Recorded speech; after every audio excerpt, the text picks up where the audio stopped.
Minha fé não está firmada nas coisas que podes fazer. Eu aprendi a te adorar pelo que és. Dele vem o sim, o amém, somente dele, mais ninguém. A Deus seja o louvor. Se Deus fizer, Ele é Deus. se não fizer, Ele é Deus. se a porta abrir, Ele é Deus. mas se fechar, continua sendo Deus. Se a doença vier, Ele é Deus. se curado for, Ele é Deus. se tudo der certo, Ele é Deus. Mas se não der, continua sendo Deus. Minha fé não está firmada nas coisas que podes fazer. Eu aprendi a te adorar pelo que és. Dele vem o sim, o amém, somente dele, mais ninguém. A Deus seja o louvor. Se Deus quiser, Ele é Deus. Se não fizer, Ele é Deus. Se a porta abrir, Ele é Deus. Mas se fechar, Continua sendo Deus. Se a doença vier, Ele é Deus. Se curar eu for, Ele é Deus. Se tudo der certo, Ele é Deus. mas se não der, Continua sendo Deus. Eu não adoro pelo que Ele faz, eu adoro pelo que Ele é. Haja o que houver, sempre será Deus. Eu não adoro pelo que Ele faz, eu adoro pelo que Ele é. Haja o que houver, sempre será Deus. Se Deus quiser, Ele é Deus. Se não quiser, Ele é Deus. Se a porta abrir, Ele é Deus. Mas se fechar, continua sendo Deus. Se a doença vier, Ele é Deus. Se curar eu for, Ele é Deus. Se tudo der certo, Ele é Deus. Mas se não der, continua sendo Deus. Ele é Deus. Ele é Deus. Ele é Deus.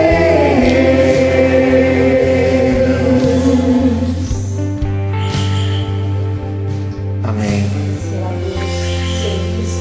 Se não fizer, creia, somente creia no Senhor. Amém.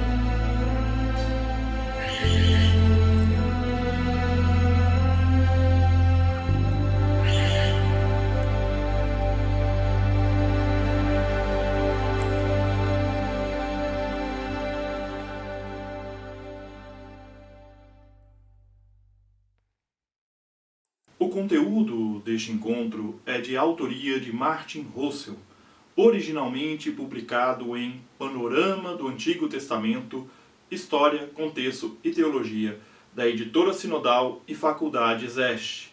O link para adquirir o livro no site da editora se encontra na descrição.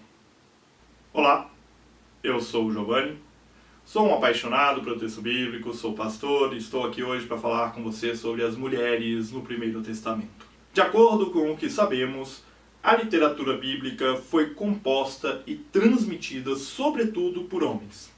Somente em poucos textos personagens femininas estão no centro. Mas, como na maioria das vezes a intenção desses textos está a serviço de outros objetivos literários, é necessário reconstruir, a partir dos dados existentes, o que se pode dizer sobre as circunstâncias em que provavelmente viviam as mulheres no antigo Israel. Essas tentativas de reconstrução sempre dependem de juízos e avaliações por parte daqueles que as realizam. Além disso, deve-se ter em mente que os textos em que as mulheres estão no centro provêm de contextos de origem bem diferentes, podendo espelhar diversas situações de vida. Dos textos legais do Pentateuco, bem como das narrativas, podemos tirar alguns indícios da ordem social básica de Israel. O domínio está nas mãos do pai da família, é patriarcado, e os matrimônios geralmente se constituem entre membros do mesmo clã. A sucessão hereditária é patrilinear, ou seja, a herança é passada adiante de pai para filho. Apenas em épocas posteriores, aparentemente, havia exceções. Conforme Números 27, mulheres adquirem direito à herança por um certo período, até que haja novamente herdeiros. E principalmente herdeiros masculinos. As mulheres casadas moram com o marido. O marido, por sua vez, podia ter mais mulheres. O homem tem que prover tudo o que for necessário para todas as suas mulheres de forma igual. Os direitos da mulher dependem muito da posição de que sua família se encontra na sociedade. Uma mulher solteira encontra-se sob responsabilidade de seu pai, que pode, por exemplo, vendê-la como escrava. Com o matrimônio, a mulher passa para a tutela de seu marido. O marido é chamado de Baal, ou seja, senhor, proprietário de sua mulher. Uma posição jurídica mais respeitada as mulheres adquirem após o nascimento de uma criança. Nas prescrições referentes aos pais, não se faz diferença entre homem e mulher. De acordo com as tradições, tanto o homem como a mulher dão nomes aos filhos. Viúvas tinham proteção especial da lei. Por causa da sucessão patrilinear, existe o Instituto do Levirato, do latim levir, que significa cunhado. Uma viúva sem filhos casa com o irmão mais velho ou então com um parente próximo do marido falecido, para que nasçam herdeiros. Os homens podiam dar cartas de divórcios às suas mulheres. Tinham, portanto, o direito ao divórcio. Essa prática é criticada no período pós-exílico, com referência à boa criação de Deus. Há controvérsias se os textos bíblicos contêm vestígios de fases matriarcais mais antigas da sociedade, como, por exemplo, no período pré-estatal. Como argumentos em favor dessa hipótese, são apresentados, por exemplo, o fato de a mulher dar o nome ao filho, a mudança de Sansão para a casa de sua mulher e também a diferenciação das tribos de Israel em tribos de Lia e tribos de Raquel.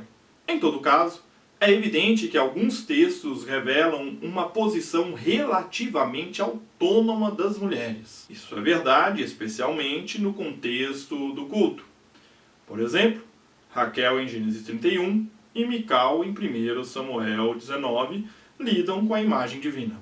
Descobertas arqueológicas trouxeram à tona um número relativamente grande de pequenas figuras femininas, que aparentemente também devem ser consideradas símbolos de uma religiosidade especificamente feminina na esfera privada, vinculada à fertilidade. Entre mentes, é tido por certo que em Israel também havia adoração de deusas.